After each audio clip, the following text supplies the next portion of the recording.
Welcome back, students.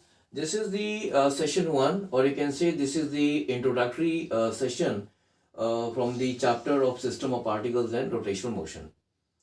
So, in this chapter, we will be discussing the motion of extended bodies. Now, what is the definition of an extended body? The extended body is basically a system of particles. Extended body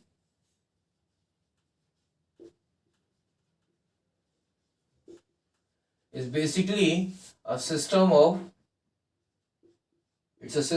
particle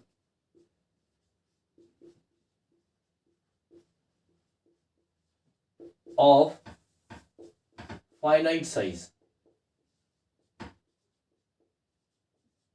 So here in this chapter we will be discussing the motion of extended bodies, and extended bodies are the system of particles of finite size. Now in this chapter we will be understanding the motion of the center of mass, and this will be the key concept in understanding the motion of the extended bodies. Now here in this chapter we will be considering the bodies to be rigid. Now what is a rigid body? A rigid body is a body which has got a definite shape and unchanging size. A rigid body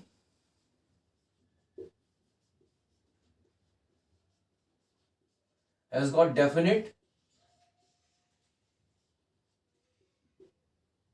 shape and unchanging size. Now, in practically, bodies are not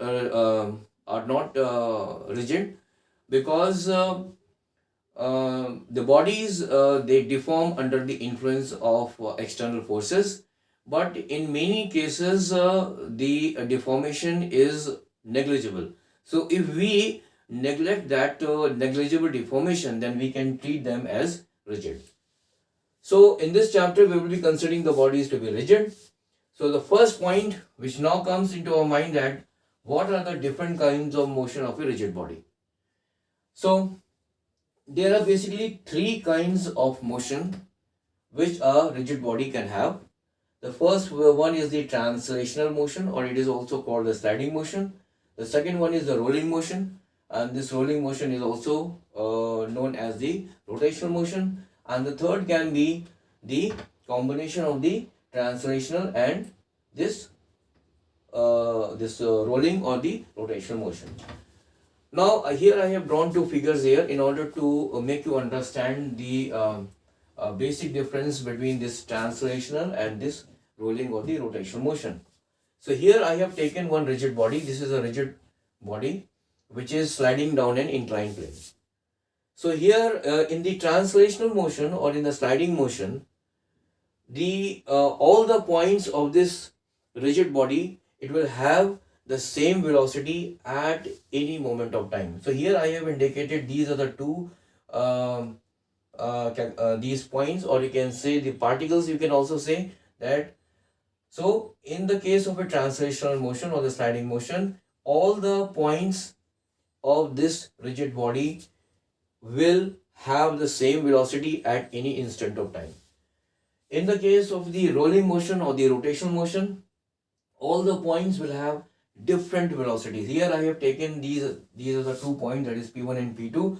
So these 2 points, they will have different velocities at any given point of time or at any instant of time. Whereas in the case of a sliding motion, all the points will have the same velocity at any moment of time. That is, this point P1 and P2 will have the same velocity. Whereas in the case of rotational motion, this point P1 and P2 will not have the same velocity at any given point of time.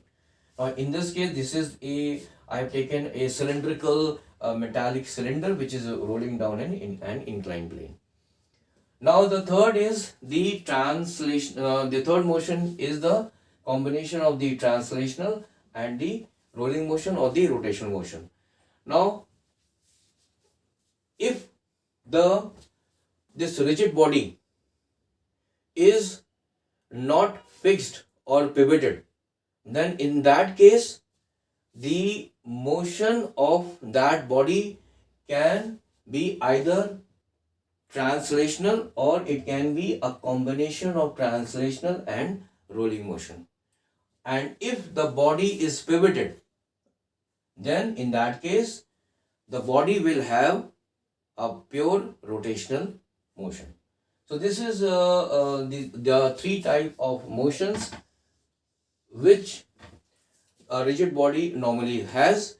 And so in this chapter I just wanted to give you a brief introduction on what we will be studying in this chapter. That is, we will be studying the motion of extended bodies, and extended bodies are basically a system of particles of finite size.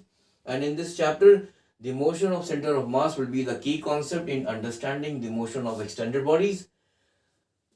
In this chapter we are considering the bodies to be rigid. However, in the real or in the practical world, bodies are not rigid because they deform under the influence of external forces. But however, in many cases, we find that the deformation is almost negligible. So if we neglect this negligible deformation, then we can treat the bodies as rigid. So in this chapter we will be treating the bodies as rigid, and then we have the first point here, the most important point here is that we have to understand the different kinds of motion of the rigid body. So there are basically three types of the motion. That is the translational motion. This is also called a sliding motion. Second is the rolling motion, which is also known as the rotational motion. And third is the combination of translational and rolling motion. This translational plus rolling motion happens when the body is not pivoted or fixed. And if the body is pivoted or fixed, then in that case, the body will have a pure rotational motion. So thank you very much for joining this session. And in the next session, we will be continuing further with a different topic.